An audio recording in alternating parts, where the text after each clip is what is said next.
আলোচক হলাম কেমন করে, বা আমি এই ফিল্ডে আসলাম কেমন করে। আমি ছোট্ট একটা কথা বলেছিলাম যে ভাই, আমি মাত্র সোজা কথা ৩,০০০ টাকার চাকরি করতাম। আমার না ছিল জুব্বা, না ছিল পাঞ্জাবি, টু বি অনেস্ট। আমার বাবার একটা বাইক ছিল, এটাকে কি বলবেন, ঝাঁঝরা বাইক, 80 বাইক, নাম শুনছেন আপনারা? বায়াং, ওই যে ডায়াং ডায়াং। স্টার্ট দিতাম, সামনে গিয়ে আবার বন্ধ হয়ে যেত। একটা সময় গিয়ে এত বিরক্ত হয়ে গেলাম, আব্বাকে বললাম যে আব্বা তোমার বাইক তুমি রাখো, এই আন্ডা আমি চালাইতে পারবো না। বাইকে তেল ভরবো টাকা ছিল, সত্য কথা, আল্লাহ সাক্ষী। ইভেন আমি যে ওয়াচ করব কারোর সামনে, জুব্বা যে এত খারাপ ছিল, সব জুব্বা পড়তে পারতাম না।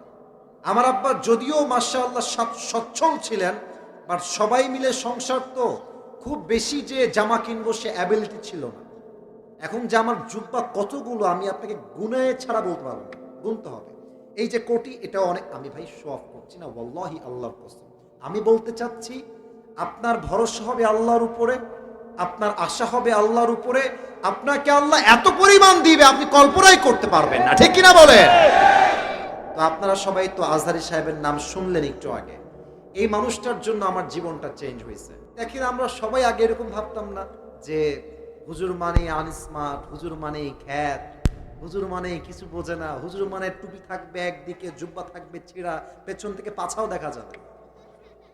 শুনতে খারাপ লাগছে তাই না? এরকম মানুষ মনে করে যে যার লুঙ্গি যত ছেঁড়া, যার জুব্বা যত ছেঁড়া, সে মনে হতো বেশি আল্লাহওয়ালা। না না, তাকওয়া মানেই জামা ছিঁড়া হবে তা না।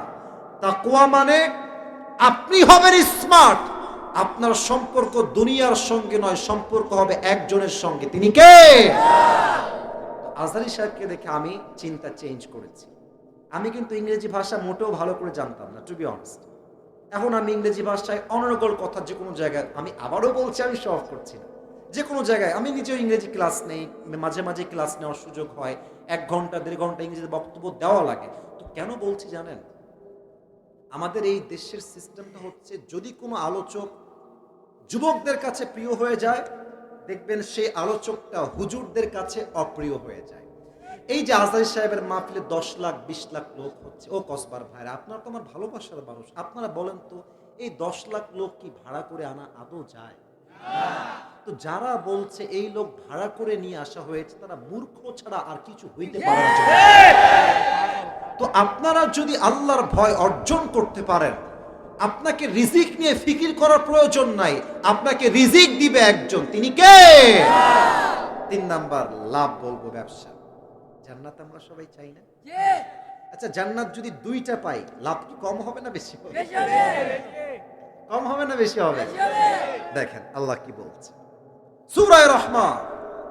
আল্লাহ বলছেন, ওয়ালিমান খাফা মাকামা রাব্বিহি জান্নাতান। যেই বান্দা তার রবের অবস্থানকে ভয় করবে, যেই বান্দা তার রবকে ভয় করবে, আমি আল্লাহ কিয়ামতের দিন তাকে 2টা জান্নাতের মালিক বানায় দিব। 2টা জান্নাত। এবার বলেন, তাকওয়ার গুণ অর্জনের দরকার সবার জন্য আছে না নাই?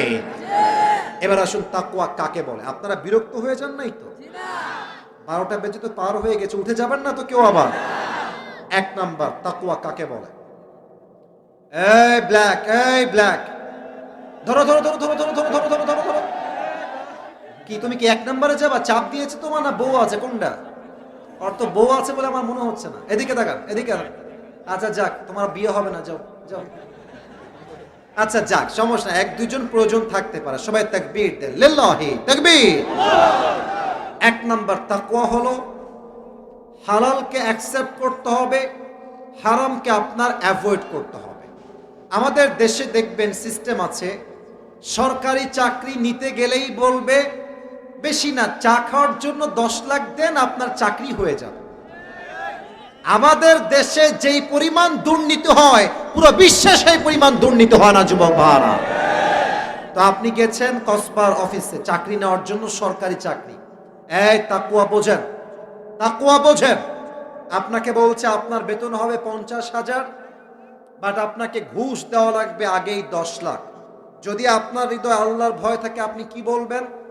আপনি বলবেন, তোর চাকরিতে আমি লাথি মারি, আমি ভ্যান চালাই খাবো, আমি মুড়ি বেচে খাবো, আমি রিক্সা চালায় খাবো, তবুও ঘুষের টাকায় চাকরি আমি করতে পারবো না। আপনাদের কসবায় বিয়ে হয় না? বিয়ে না হইলে আপনারা কই থেকে আসছেন? বিয়ে হয় কি হয় না? আজকালকার বিয়ে বাড়িতে ডিজে বক্স বাজানো একটা ট্রেন্ড হয়ে গিয়েছে। কারো বাসায় 5টা ডিজে বক্স নিয়ে আসছে, আর এক বাসায় 10টা ডিজে বক্স নিয়ে আসে যুবক ভাইরা, ঠিক কিনা বলে? যার হৃদয়ে আল্লাহর ভয় আছে সে কি বলবে? মানুষ আমাদের বিয়ে নিয়ে যা বলছে বলুক, ডাজন্ট ম্যাটার, আমি আমার রবকে ভয় করি, আমার বিয়েতে কখনো কোনো ডিজে বক্সে গান বাজবে না, ঠিক কিনা বলেন? এটা হচ্ছে তাকওয়া, প্রথম কথা। 2, তাকওয়া কাকে বলে? এখন বাজে রাত 12টা 10। মনে করেন, আমার 2 হাত দেখেন, মনে করেন এই পুরো মাহফিলের চতুর্পাশ কুয়াশা দিয়ে ভরা, রাত বাজে 2টা, কিছুই দেখা যায় না, সামনে কে পেছনে কে ডানে কে, you can't see anything here, কিছু দেখা যায় না। আপনি যদি ভাবেন এই মুহূর্তে আমাকে কেউ দেখছে না, আপনাকে এটা মাথায় রাখতে হবে, কেউ না দেখলেও দেখছে একজন, তিনি কে? আল্লাহ। দিস ইজ কল্ড তাকওয়া। No one can see, no one can observe, but Allah is observing you in every single time. প্রতিটা মুহূর্তে আমাদের সবাইকে পর্যবেক্ষণ করছে একজন, তিনি কে? সেদিন একটা যুবক আমাকে এমন কথা বলেছে, আমার কলিজায় গিয়ে আমার কথাটা আঘাত লেগেছে। তাকওয়া কাকে বলে দেখেন, এক ছেলে আমাকে বলছে, হুজুর একদিন বাসা থেকে বাবা মা ভাই বোন সবাই গেছে বাহিরে। তো যুবকটা আমাকে লজ্জা ছেড়েই বলল যে হুজুর আমি আসলে ব্লু ফিল্মে আসক্ত, মানে আমি পর্নোগ্রাফি না দেখলে, কারো মুখে যেন আমি হাসি না দেখি, এটা কিন্তু মারাত্মক রোগের নাম বলছে।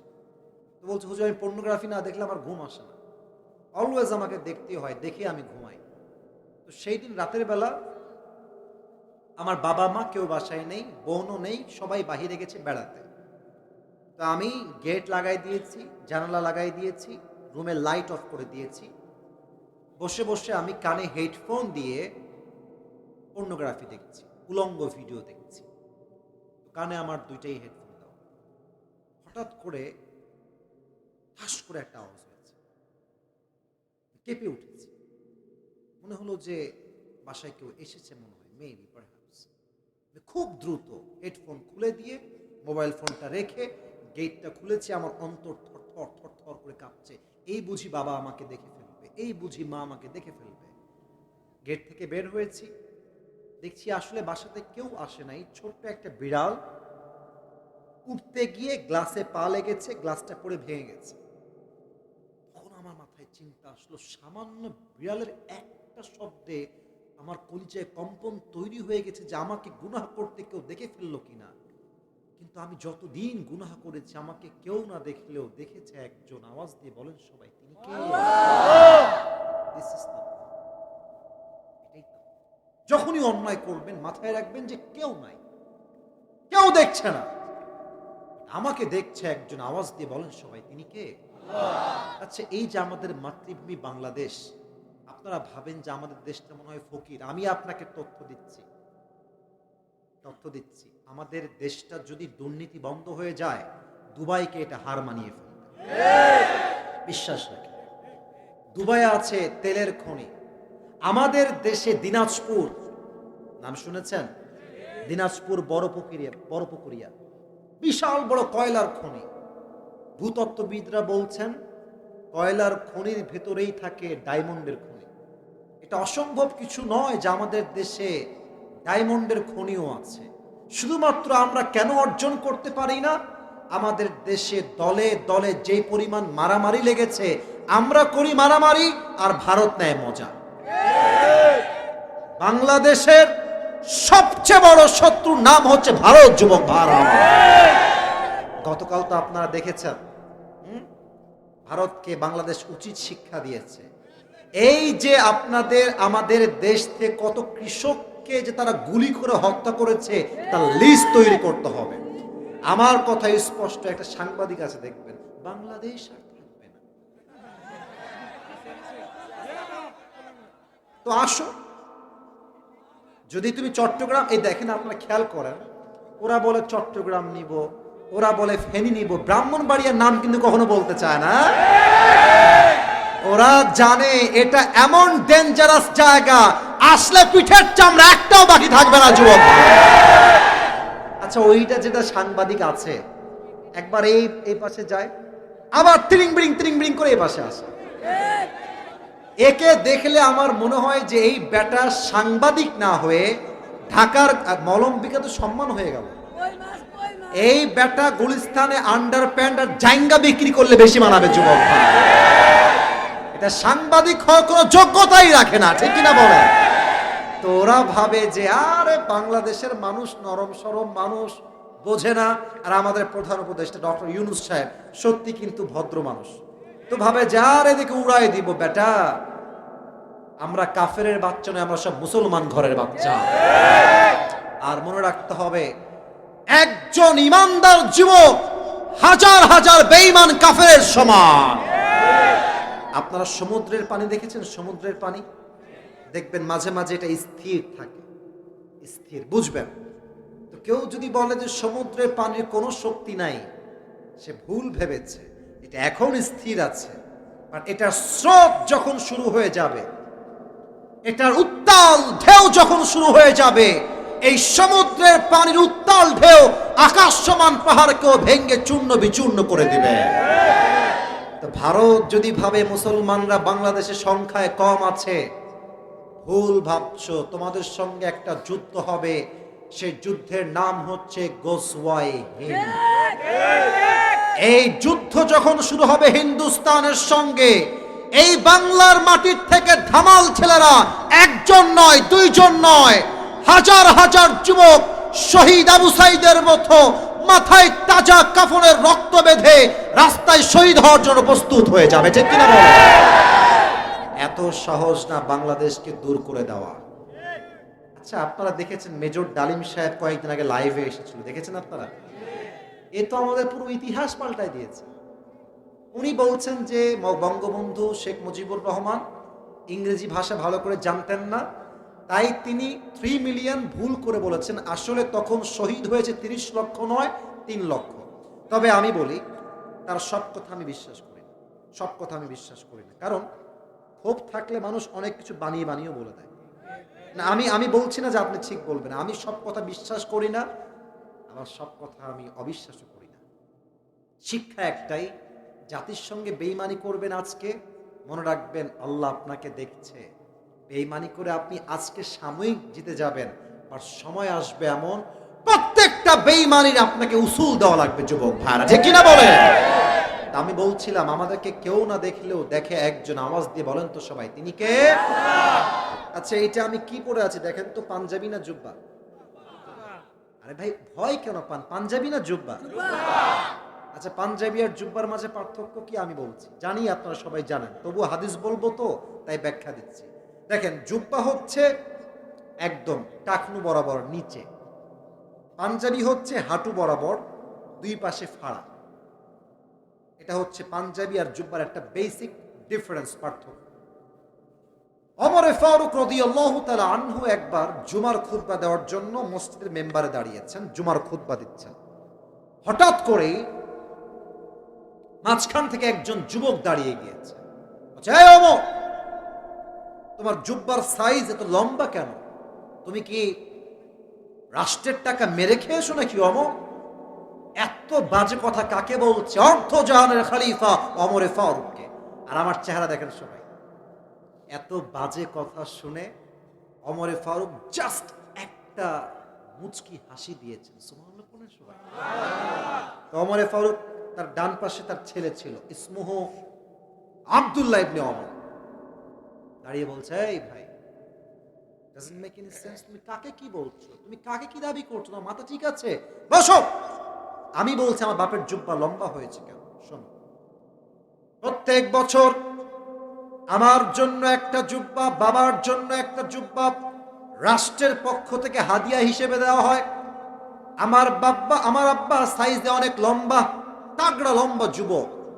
তো যেই জুব্বাটা আমার আব্বা পেয়েছেই বা ওই জুব্বাটা শর্ট হয়ে গেছে। আচ্ছা টিস্যু দিয়ে বোঝাই, বুঝে আসবে ভালো। আমার হাতে কয়টা টিস্যু আছে? আমার এই যে বাম হাতের টিস্যুটা একটু দাঁড়িয়ে থাকা ভাইয়ারা, বসে থাকা ভাইয়ারা একটু লক্ষ্য করবেন।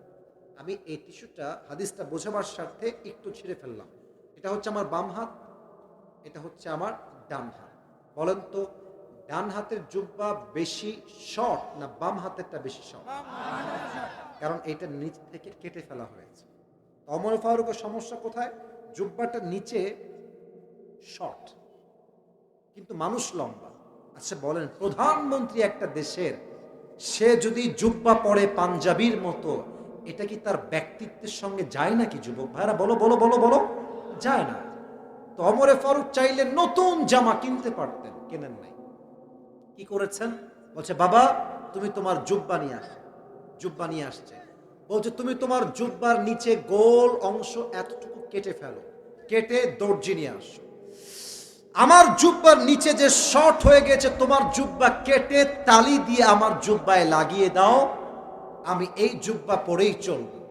তো সেই যুবকটা বলছে কেন তালি জুব্বা কেন পরলেন? উনি তো চাইলে নতুন জুব্বা কিনতে পারতেন। উনি বললেন যে আমার আব্বা আমাকে বলেছে, আব্বা শোনো, আমি যদি রাষ্ট্রের একটা পয়সা মেরে খাই, আমাকে কিয়ামতের দিন এটার হিসাব নিবে একজন। আওয়াজ দিয়ে বলেন সবাই, তিনি কে? আমাদের দেশের যিনি কনফার্ম জান্নাতি প্রধানমন্ত্রী ছিলেন, আমাদের আপা। না হাসবেন না, বলতে খুব কষ্ট হয় আসলে। আপনার ঢাকা মেট্রো এর নাম শুনছেন না সবাই? কয়টা বলবো আপনি বলেন? 3 আগস্ট মেট্রো রেলে আগুন লাগলো, তোমরা ইউটিউবে দেখবা, সার্চ করবা। এই মহিলা যে অভিনয় পারতো, আমার মনে হয় এটা অভিনেত্রী হলে গোটা বিশ্ব কাঁপায় ফেলতো। মিডিয়ার সামনে এসে বলছে আমার মেট্রো রেল ঠিক করতে 300 কোটি টাকা লেগে যাবে। আমার কলিজায় লাগলো, 300 কোটি টাকার লস। পরে 50 কেন, পরে দেখলাম 20 কোটির নিচে হয়ে গেছে। আপনি ভাবেন, এরকম বাটপারি করে এই দেশ থেকে 1 টাকা নয়, 2 টাকা নয়, 3 লক্ষেরও বেশি কোটি টাকা দেশ থেকে বিদেশে পাচার হয়ে গেছে। আচ্ছা বলেন, যদি আমাদের হাসিনা আপা আল্লাহকে ভয় করত, এই কাজটা সে করতে পারত? আর একটা আছে কাউবা কাদের। এটাকে আমার দেখলে নেতা নয়, একটা চামার মনে হয়। যুবক ভাই, এরা নেতা হয় কেমনে? মুসলমানদের দেশে কাউবা কাদের বলে আমার সহ্য করতে পারবো না। যুবক ভাইরা, এরা যে পাচার করেছে কেন? একটাই কারণ, ওদের হৃদয়ে আল্লাহর ভয় ছিল না। আপনারা সবাই পাকিস্তানের একজন টপ ফেমাস স্কলার, তার নাম হচ্ছে মাওলানা তারিক জামিল, নাম শুনেছেন? ভাই আমি যদি তাকওয়ার কথা এখন শুরু করি, আমার তো সময় বেশি লেগে যাবে। অলরেডি আমার 1 ঘন্টা ওয়াজ হয়ে গেছে, আমি আর ওয়াজ করবো না মনে হয়, তাই না? আমি তো এসেছি 11টার সময়, বাজে 12:30, আমার 1.5 ঘন্টা হয়ে গেছে। আর 10 মিনিট কি সময় দেওয়া যায় আমাকে? আচ্ছা, একজন যুবক দাঁড়িয়ে একটা তাকবীর দাও, যার বউ নাই সে তাকবীর দিবা, লিল্লাহি তাকবীর দিবে। কেউ নাই? দাও। হ্যাঁ,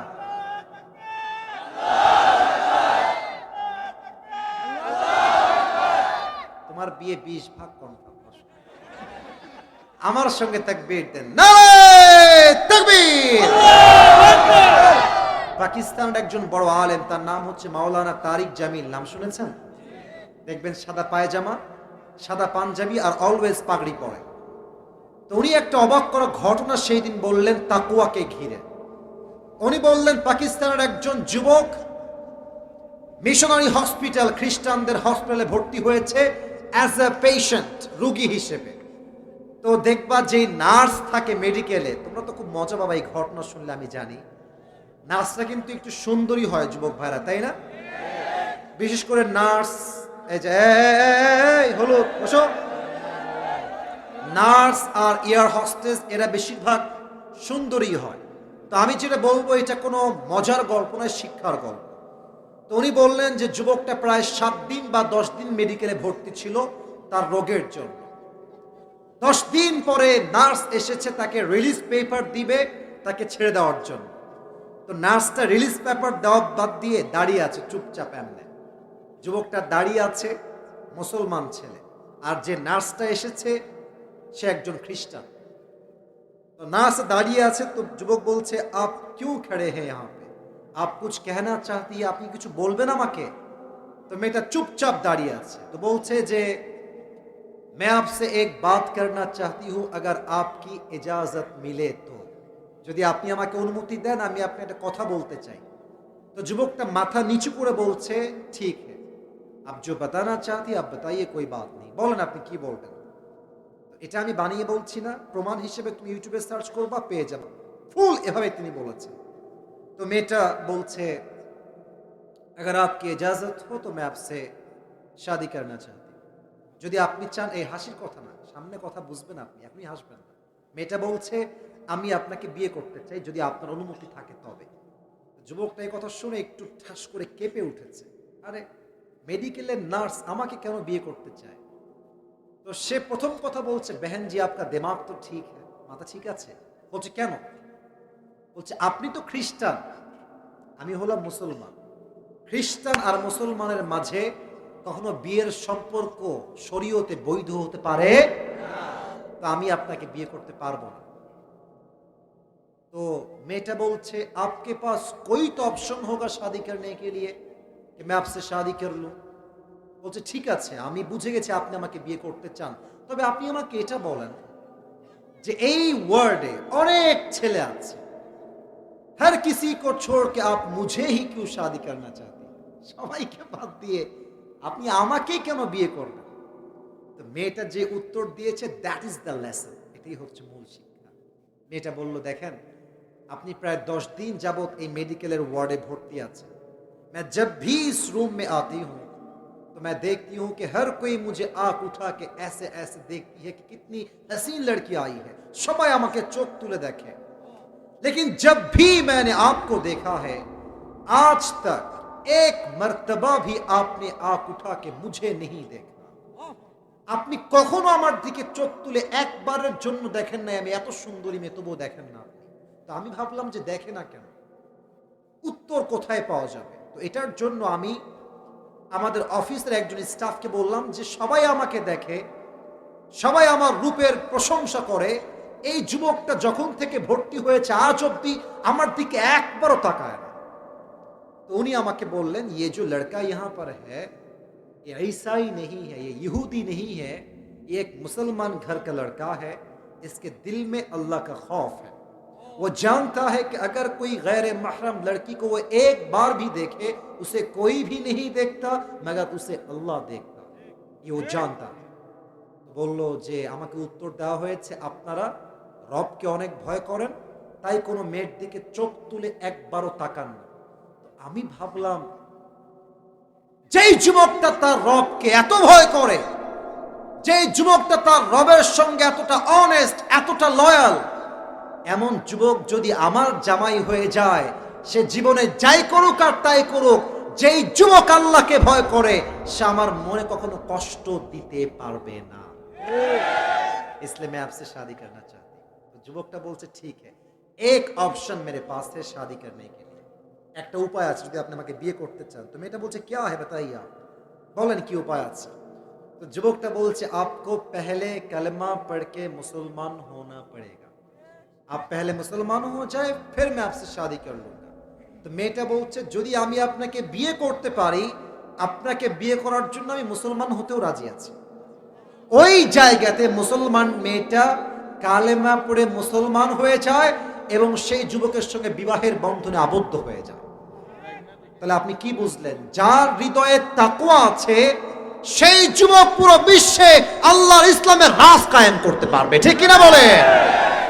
তবে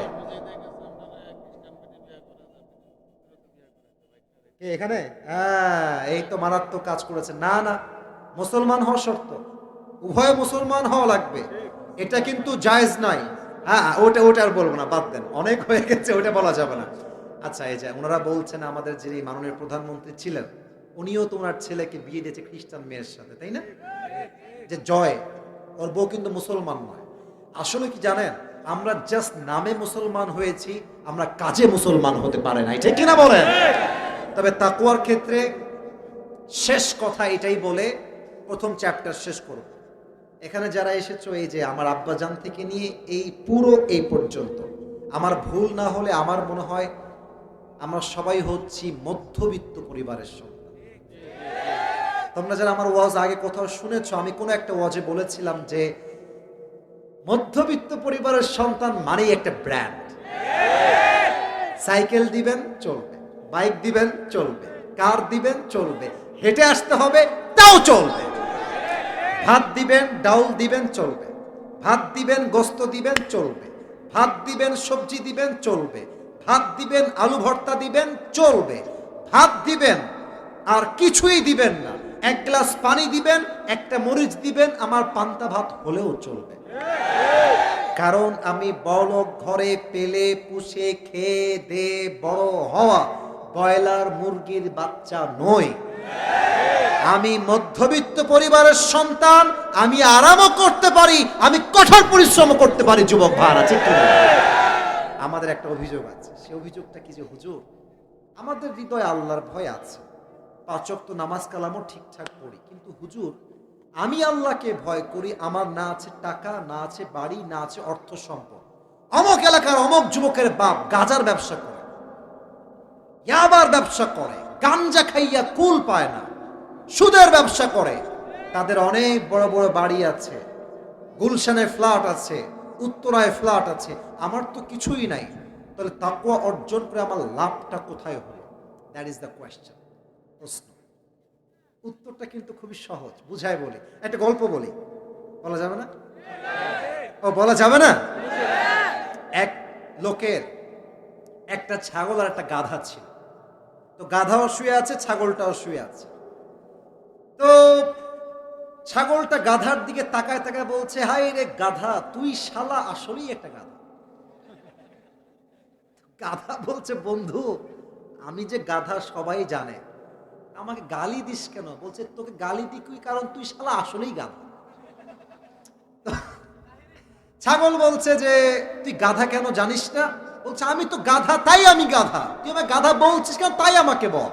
বলছে, বন্ধু খেয়াল করেছিস মালিক কিন্তু তোরে বেশি একটা ভালোবাসে না, আমারে অনেক ভালোবাসে।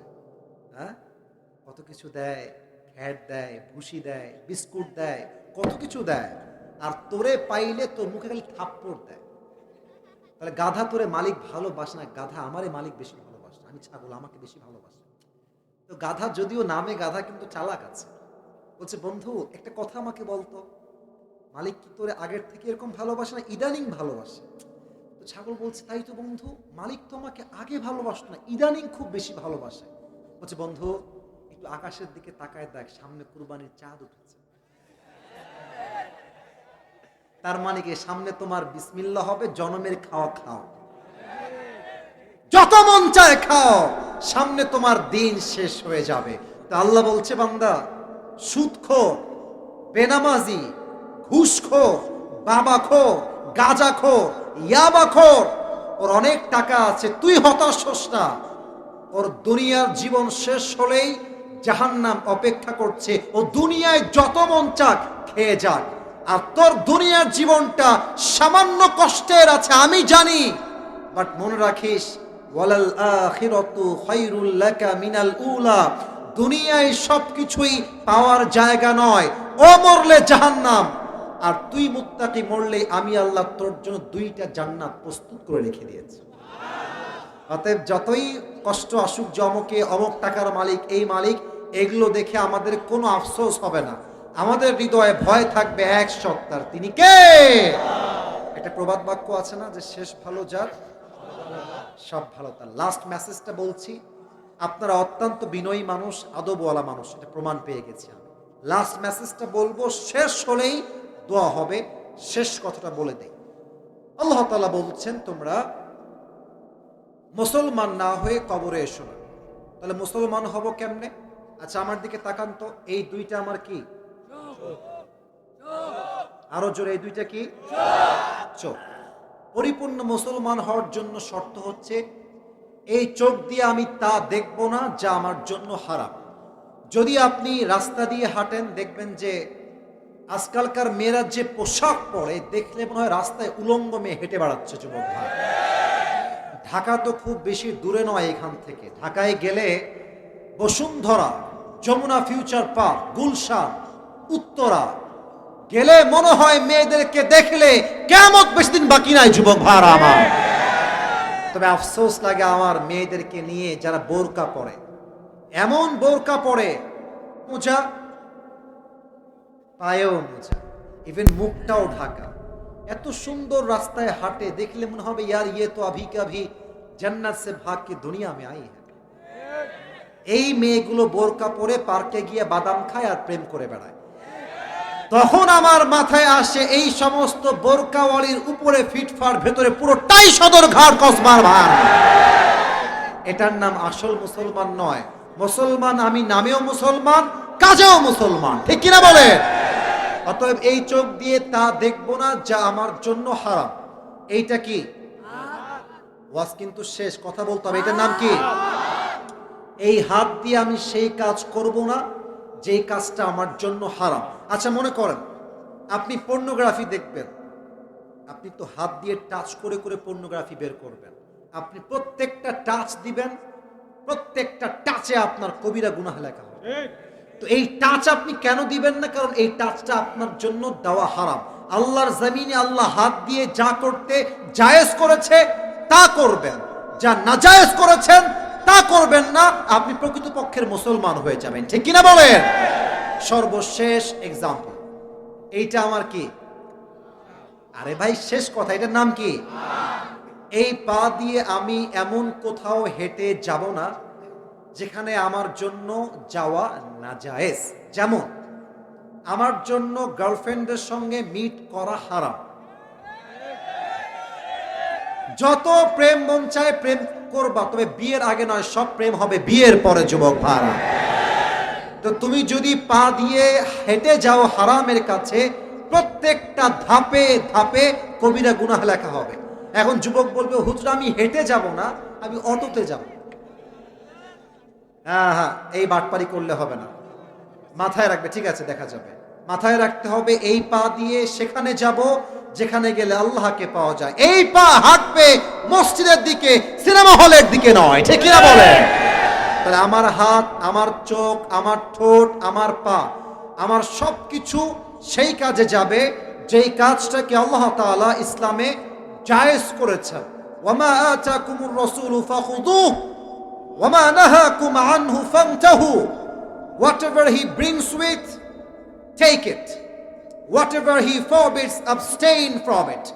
আল্লাহর হাবিব যা ধরতে বলেছে তা আমরা ধরব, আর যা ছাড়তে বলেছে তা আমরা ছাড়ব। তবেই আমাদের সবাইকে প্রকৃতপক্ষের মুসলমান হিসেবে কবুল করবে। একজন আওয়াজ দিয়ে বলেন সবাই, তিনি কে? এবার আমি একটা দোয়া করব, হাত তুলে নয়, মুখে। আপনার শুধু আমিন বলবেন, তাহলেই হবে। আল্লাহ, মৃত্যুর আগে আমাদের সবাইকে তাকওয়ার গুণ অর্জন করার তৌফিক দিও, এবং সবাইকে তুমি প্রকৃতপক্ষের মুসলমান হয়ে কবরে যাওয়ার তৌফিক দান করো। আমিন। দুই হাত তুলেন সবাই, দুই হাত তুলেন। দুই হাত তুলেছেন সবাই, দুই হাত তুলে এমনে রাখবেন। মাশাআল্লাহ, এভাবেই রাখেন, দুই হাত এভাবে রাখেন। আমি আসিফ যা বলছি আপনি আমাকে তাই বলবেন। আমি যেটা বলবো এখন এটা আমার সাথে নয়, এটা আল্লাহর সাথে। বলেন সবাই, কসবার ভাইরা বলেন আল্লাহ। আর একটু জোরে বলতে হবে, আল্লাহ। আমরা কসবার সন্তান, তোমার জোরে, তোমার শাহী দরবারে তওবা করছি আল্লাহ। আমাদের জীবনের সব গুনাহ তুমি মাফ করে দাও। সকলে পড়া আমিন। হাত উপরেই রাখেন, এভাবেই রাখেন। শেষ ওয়াদা, এটাই শেষ ওয়াদা। বলেন সবাই আল্লাহকে, বলেন সবাই আল্লাহ। আমি ওয়াদা করলাম, এই ওয়াদাটা না দিল থেকে কইলেন। আচ্ছা আমি জানি হয়তো আপনার মন চাইবে না, বাট এমনও হতে পারে যে আল্লাহ আপনার ওয়াদা কবুল করলে করতেও তো পারে। পারে কি পারে না? বলেন, বলেন সবাই আল্লাহ। আমি ওয়াদা করলাম আজ থেকে এক ওয়াক্ত নামাজ, বলেন সবাই নামাজ আর কখনো ছাড়বো আমি হাত দেখতে চাই, ছাড়বো না। বলেন সবাই ইনশাআল্লাহ। আমাদের গোলাম সরওয়ার সাইদি হুজুর সব যুবকদেরকে চেষ্টা করতেন নামাজি বানানো যায় কেমন করে। আমরা আজ থেকে নিয়ত করলাম যতদিন বেঁচে দোয়া না ছাড়া যাওয়া যাবে না। বসো বসো। আল্লাহ আমাদের সবাইকে 5 ওয়াক্ত নামাজি যুবক হিসেবে, মুরব্বী হিসেবে কবুল করুক। পড়েন সবাই আমিন। দোয়া কি আমি করবো না, দোয়া কেউ করবে?